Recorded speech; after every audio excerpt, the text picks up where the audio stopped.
अभी हम बात करेंगे ज्योमेट्री की। ज्योमेट्री हमारे एसएससी के पॉइंट ऑफ व्यू से बहुत ही ज़्यादा स्कोरिंग और बहुत ही ज़्यादा कम टाइम लेने वाला टॉपिक है।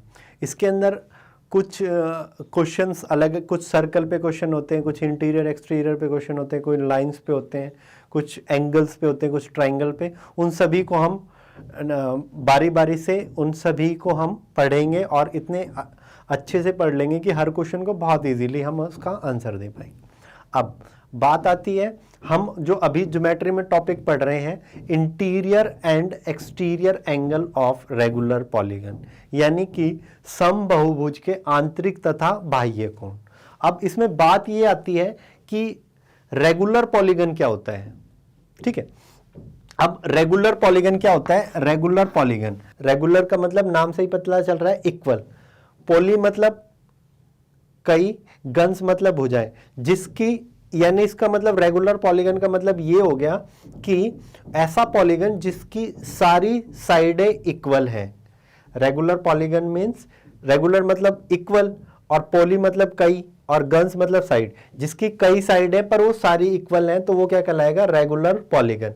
इसी तरह से सम मतलब समान, बहु मतलब कई, भुज मतलब भुजाएं, जिसकी कई सारी भुजाएं हो पर वो समान हो, तो वो क्या कहलाएगा? समबाहुभुज।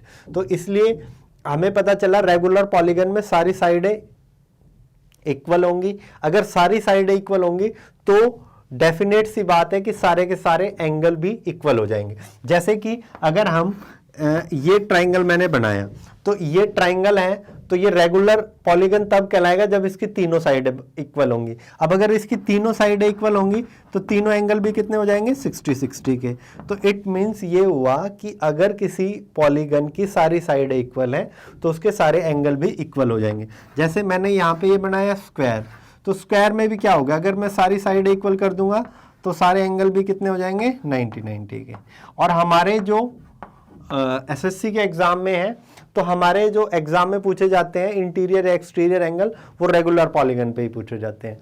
तो हमें सिर्फ रेगुलर पॉलीगन के बारे में ही पढ़ना है, और इसमें से आपको प्री में भी क्वेश्चन दिख जाता है और एज वेल एज मेंस में भी दिख जाता है, और कई बार दोनों में दिख जाता है। अगर प्री में दिखेगा तो 1 नंबर आ जाएगा, मेंस में दिखेंगे तो 2 नंबर का क्वेश्चन होगा, और अगर आपकी किस्मत अच्छी है तो दोनों में दिख जाएगा तो 3 नंबर। इनमें करना कुछ नहीं होता, आपको पता चलेगा इंटीरियर एक्सटीरियर एंगल निकालना बहुत ही ज़्यादा ईजी।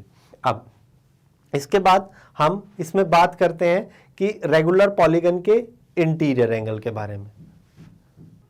अब हम रेगुलर पॉलीगन पे थे, इंटीरियर और एक्सटीरियर एंगल हम समझने लग रहे।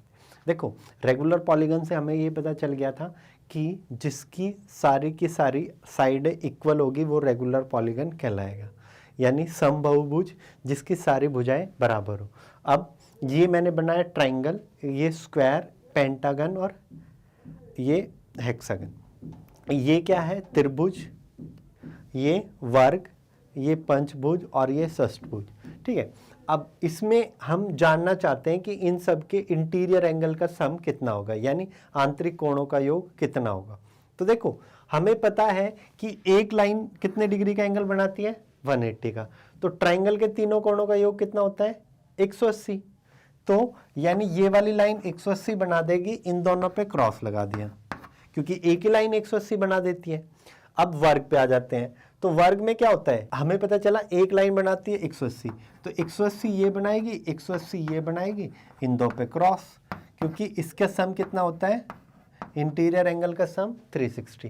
अब हमें पैटर्न मिल गया कि जितनी भी साइड है उसमें से 2 पे क्रॉस लगा दो, बाकी सभी 180 बनाएंगी। अब जैसे ये पंचभुज है तो इसमें क्या होगा? 2 पे क्रॉस लगा दो, बाकी सब कितना बना देगी? 180 ये, 180 ये और 180 ये। तो यानी अगर 5 साइड है तो 5 में से काम की कितनी हुई? 3 गुणा 180, यानी हमारा आया 540।